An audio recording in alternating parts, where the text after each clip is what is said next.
Political master में आप सभी का स्वागत है। आज इस वीडियो में हम क्लास 12 के पॉलिटिकल साइंस का चैप्टर नंबर 1 जिसका नाम है राष्ट्र निर्माण की चुनौतियां, और इस चैप्टर का आज हम पार्ट 3 करने वाले हैं। पार्ट 1 और पार्ट 2 पहले हमने कवर कर लिया दोस्तों। अगर आपने पिछले दोनों वीडियो नहीं देखे तो उसका लिंक जो है डिस्क्रिप्शन बॉक्स में दिया गया, वहां से जाकर आप उसे देख सकते हैं। और आज की जो वीडियो दोस्तों बहुत ही इंपॉर्टेंट होने वाली है, क्योंकि जिस टॉपिक को आज हम कवर करने वाले हैं यहाँ से 100% जो है सीबीएसई बोर्ड में एग्जाम पूछे जाते हैं, चाहे वो सीबीएसई बोर्ड एग्जाम हो या फिर आने वाला आपका सीयूटी एग्जाम है, यहाँ से क्वेश्चन तो आने हैं।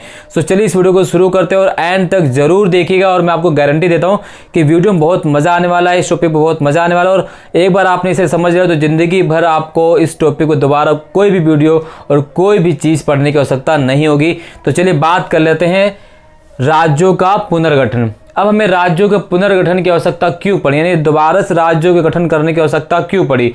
जैसे आप सभी को पता है कि ब्रिटिश शासन काल के दौरान भारतीय राज्यों का सीमाओं को कोई विशेष सीमांकन नहीं किया गया था।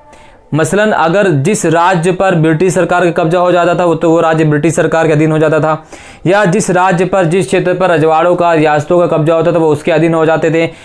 इस प्रकार से कोई विशेष जोधा सीमांकन नहीं किया गया था।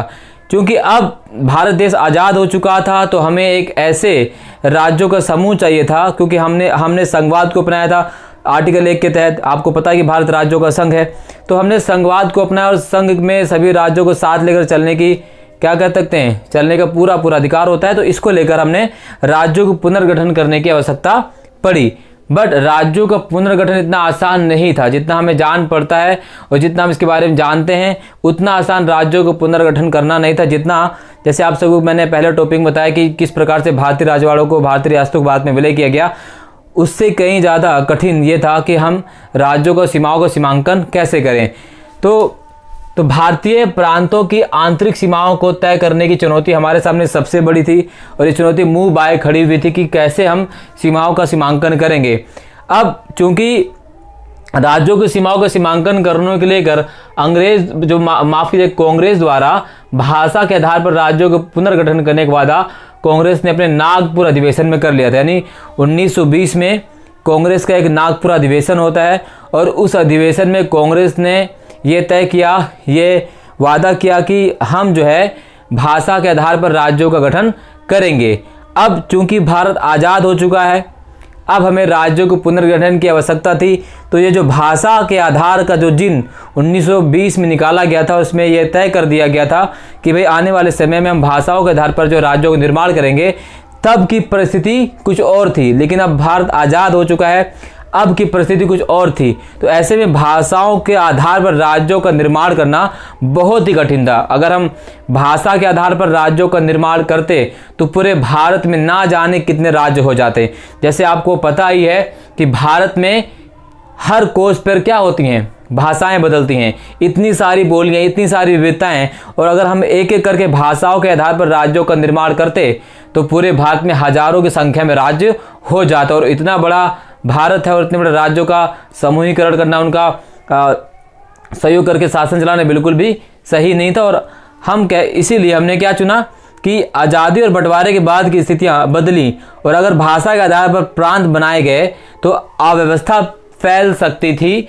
ये बात आज़ादी के बाद हमारे कांग्रेस के जितने भी लोग थे उन्होंने ये बात को माना कि अब भाषा के आधार पर तो राज्यों का निर्माण नहीं किया जा सकता।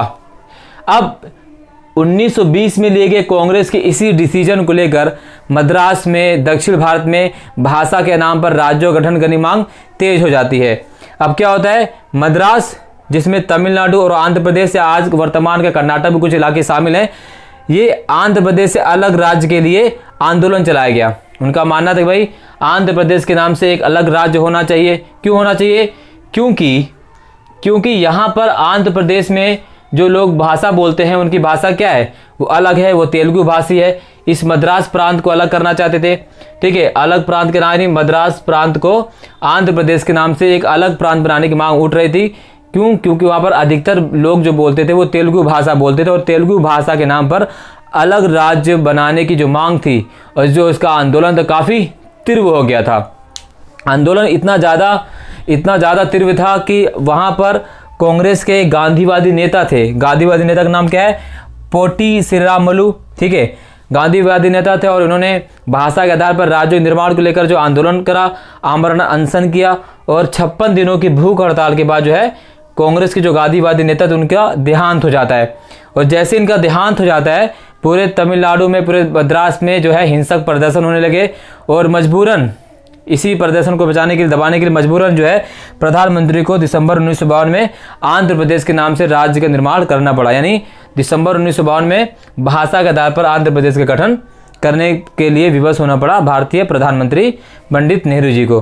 तो इस तरह से भाषा के आधार पर जैसे आंध्र प्रदेश राज्य का गठन किया गया, आंध्र प्रदेश राज्य का निर्माण किया गया, वैसे ही अन्य राज्यों में भी भाषा को लेकर अलग राज्य बनाने की मांग उठ खड़ी हुई। और अब इस मांग के आधार पर अन्य राज्यों में हम तो ऐसा नहीं कर सकते ना, एक राज्य को हमने बना दिया भाषा के आधार पर, तो अन्य राज्यों को भी अगर भाषा के आधार पर ही बनाया जाता तो पूरे भारत में अव्यवस्था फैल जाती। और जब एक बार अव्यवस्था फैल जाती तो उस अव्यवस्था को व्यवस्था में लाने में बहुत समय और बहुत ज़्यादा कठिनाइयों का सामना करना पड़ता। क्योंकि अभी हम युद्ध में या गृह युद्ध की जाल में फंसने से बचना चाहते थे। ऑब्वियस बात है, अभी हम आज़ाद हुए थे, ऊपर से भारत और पाकिस्तान के मुद्दे भी ज्वलन थे और फिर से गृह युद्ध के रूप में इन तमाम प्रकार की चीज़ों को झेलना। भारत में इस समस्या से निजात पाने के लिए ही आंध्र प्रदेश के नाम से एक अलग राज्य बना दिया। बट पूर्वोत्तर राज्यों में भी भाषा को लेकर जो आंदोलन उठ खड़े हुए, वहाँ पर हिंसक प्रदर्शन होते हैं कि वहाँ पर भी भाषा के आधार पर राज्यों का निर्माण किया जाए। बट ये बात हमने नहीं मानी। बट इस बात को जांचने परखने के लिए कि क्या आधार होना चाहिए राज्यों के निर्माण के लिए, क्या वास्तव में भाषा के आधार पर राज्यों का निर्माण होना चाहिए, क्या कोई दूसरा विकल्प हमारे पास है, तो इन्हीं सभी समस्याओं से निपटारा पाने के लिए, इन सभी समस्याओं से निजात पाने के लिए हमने एक आयोग का गठन किया। उस आयोग का नाम है राज्य पुनर्गठन आयोग 1953। लेकिन राज्य पुनर्गठन आयोग से पहले भी भारत में 2 आयोगों का गठन किया जा चुका था आज़ादी के बाद। अगर हम बात करें जो सबसे पहला आयोग बनाया गया था राज्यों के पुनर्गठन के निर्माण के लिए, तो उस आयोग का नाम था धर आयोग। जी हाँ, धर आयोग की अध्यक्षता में, यानी धर की अध्यक्षता में एक आयोग बनाया गया, धर आयोग 1948 में। उद्देश्य क्या था कि देखना कि किस प्रकार के राज्यों का निर्माण किया जा सकता है। तो धर आयोग ने अपने रिपोर्ट में यह कहा कि भाषा के आधार पर राज्यों का निर्माण नहीं किया जा सकता। जी हाँ, धर आयोग ने साफ साफ अपनी रिपोर्ट में यह कह दिया था कि भाषा के आधार पर भारतीय राज्यों का निर्माण नहीं किया जा सकता। तो इसी बात को लेकर एक और जो है आयोग की स्थापना की जाती जांचने के लिए। तो उस आयोग की स्थापना अगर हम बात करें तो स्थापना की जाती दिसंबर 1948 में। एक और आयोग की स्थापना की जाती है। उस आयोग को हम दोस्तों JVP समिति के नाम से जानते हैं, JVP कमेटी। जे मतलब अगर हम बात करें पंडित जवाहरलाल नेहरू, V फॉर वल्लभ भाई पटेल, P फॉर पट्टाभी सीतारमैया। तो इन तीनों लोगों की तिकड़ी के माध्यम से एक आयोग का गठन किया जाता है कि क्या वास्तव में भाषा के आधार पर राज्यों का निर्माण नहीं किया जा सकता। तो JVP समिति ने भी अप्रैल, ठीक है ना, JVP समिति द्वारा जो है अप्रैल 1949 में भी एक रिपोर्ट प्रस्तुत की गई। और इस रिपोर्ट में भी इन्होंने भी क्या किया, इन्होंने क्या कहा कि भाई भाषा के आधार पर राज्यों का निर्माण नहीं किया जा सकता। यानी साफ तौर पर JVP समिति ने भी इस मांग को पूरी तरह से अस्वीकार कर दिया कि भाषा के आधार पर राज्यों का निर्माण नहीं किया जा सकता। और इसी के बाद जो है दक्षिण में जो है आंदोलन, विद्रोह, प्रदर्शन होने लग जाते हैं।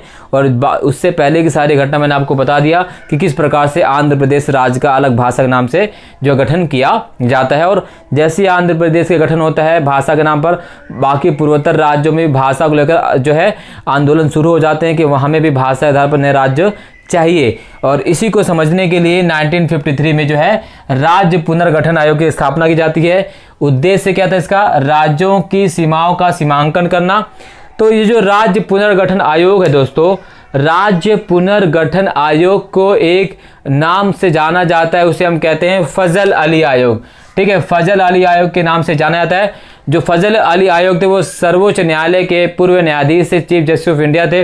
फजल अली आयोग जो अध्यक्ष थे इस आयोग के। और इस फजल अली आयोग के फजल अली के साथ कुछ 2 और सदस्य थे जिनका नाम था KM पानिक्कर और HN कुंजरू। HN कुंजरू का मतलब होता है हृदय नाथ कुंजरू। तो फजल अली आयोग की स्थापना 1953 में होती है। इसे फजल अली आयोग इसलिए कहा जाता है क्योंकि जो इसके अध्यक्ष थे वो थे फजल अली। ठीक है, अब फजल अली आयोग ने रिपोर्ट में क्या कहा, तो फजल अली आयोग ने भी रिपोर्ट प्रस्तुत करी और इस रिपोर्ट में स्पष्ट कहा कि भाषा के आधार पर नए राज्यों का गठन संभव नहीं है, ना ही संभव है और ना ही ये वांछनीय है। ठीक है, ना ही संभव है ना ही ये वांछनीय है। परंतु अंततः फजल अली आयोग ने जो रिपोर्ट सौंपी उसमें कहा गया कि भाई भाषा के आधार पर राज्यों को निर्माण तो किया जा सकता है, पर फजल अली आयोग ने एक भाषा एक राज्य का जो सिद्धांत था, एक भाषा एक राज्य के सिद्धांत की जो पॉलिसी, उसे अस्वीकार कर दिया। फॉर एग्जांपल के लिए अगर मान लेते हैं भाई हिंदी भाषी जो क्षेत्र है, यानी उत्तर प्रदेश में बिहार में जो भोजपुरी है, तो उसे बिहार में केवल भोजपुरी के आधार पर बिहार का निर्माण कर दिया जाए, या जिस प्रकार से आंध्र प्रदेश का निर्माण जो है तेलुगु भाषा के आधार पर किया गया था, वैसा राज्य नहीं होगा। यानी भाषा के आधार पर राज्य का निर्माण तो किया जा सकता है, लेकिन एक भाषा में एक राज्य में केवल एक ही भाषा लोग रहेंगे, ये संभव नहीं है। और इस सिद्धांत को फजल अली आयोग ने अस्वीकार कर दिया। ठीक है, फजल अली आयोग ने जो रिपोर्ट प्रस्तुत करी वो 1955 में अपनी रिपोर्ट प्रस्तुत करी, और फजल अली आयोग ने 1955 में रिपोर्ट प्रस्तुत करने के बाद कहा कि भाई देश को जो है, देश में 16 राज्य और 3 केंद्र शासित प्रदेश होने चाहिए। इन्होंने अपनी रिपोर्ट में कहा कि देश में 16 राज्य और 3 केंद्र शासित प्रदेश हो।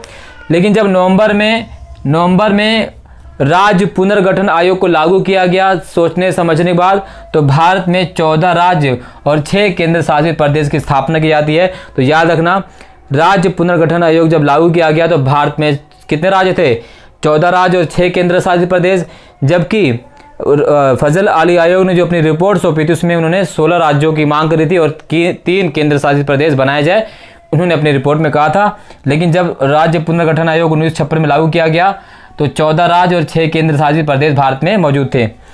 ठीक है, इस तरह से भाषा के आधार पर सबसे पहला गठन होने वाला राज्य है आंध्र प्रदेश। ठीक है, याद रखिएगा, भाषा के आधार पर सबसे पहला जो गठन हुआ था राज्य 1956 1 नवंबर 1956 को, वो है आंध्र प्रदेश। उसके बाद अगर हम बात करें दोस्तों, तो 1956 के बाद बहुत सारे राष्ट्र बन जाते हैं। ठीक है, जैसे वर्तमान में अगर हम बात, कितने राज्य हैं? 28 स्टेट, 9 केंद्र शासित प्रदेश वर्तमान में है। तो 1956 के बाद जो राज्य बने उसमें आपका है महाराष्ट्र, गुजरात 1960 के दशक में बन जाते हैं। और आगे बात करें तो हिमाचल प्रदेश हो गया, तो हरियाणा, चंडीगढ़, हिमाचल प्रदेश 1967 में। ठीक है, उसके बाद अगर हम बात करें दोस्तों तो मणिपुर, तेलंगाना, ये सारे राज्य बनाए जाते हैं। ठीक है, चंडीगढ़, उत्तराखंड और झारखंड, ये इंपॉर्टेंट है, चंडीगढ़, उत्तराखंड और झारखंड। तो चंडीगढ़, उत्तराखंड और झारखंड ये कब बनाए जाते हैं? 2000 में। ठीक है, चंडीगढ़ छत्तीसगढ़, माफ कीजिएगा, छत्तीसगढ़ कहाँ से लिया गया? तो छत्तीसगढ़ जो निकला है वो मध्य प्रदेश से अलग हुआ है। उत्तराखंड जो अलग हुआ है दोस्तों वो उत्तर प्रदेश से अलग हुआ है, और झारखंड जो अलग हुआ है वो बिहार से अलग हुआ है। तो ये 2000 में तीनों राज्य बनाए गए अलग करके। ठीक है, उसके बाद 2014 में जो है आंध्र प्रदेश से एक अलग राज्य निकाला गया, उसका नाम है तेलंगाना। तो वर्तमान में बहुत सारे राज्य अगर हम बात करें तो 28 राज्य, 9 केंद्र शासित प्रदेश बनाए गए हैं। तो ये सारी चीज़ है। तो आपसे भी क्वेश्चन पूछा जा सकता है कि हाल फिलहाल में किस राज्य को केंद्र शासित प्रदेश का दर्जा दिया गया, वह है जम्मू एंड कश्मीर। तो ये है दोस्तों राज्य पुनर्गठन आयोग, जो एक बहुत ही इंपॉर्टेंट टॉपिक था। और जो क्वेश्चन इस चैप्टर से या इस टॉपिक से आने वाले सभी को मैंने यहाँ पे एक्सप्लेन कर दिया। आई होप ये वीडियो आपको पसंद आई होगा। अगर वीडियो पसंद आई है तो लाइक शेयर कमेंट जरूर कीजिएगा।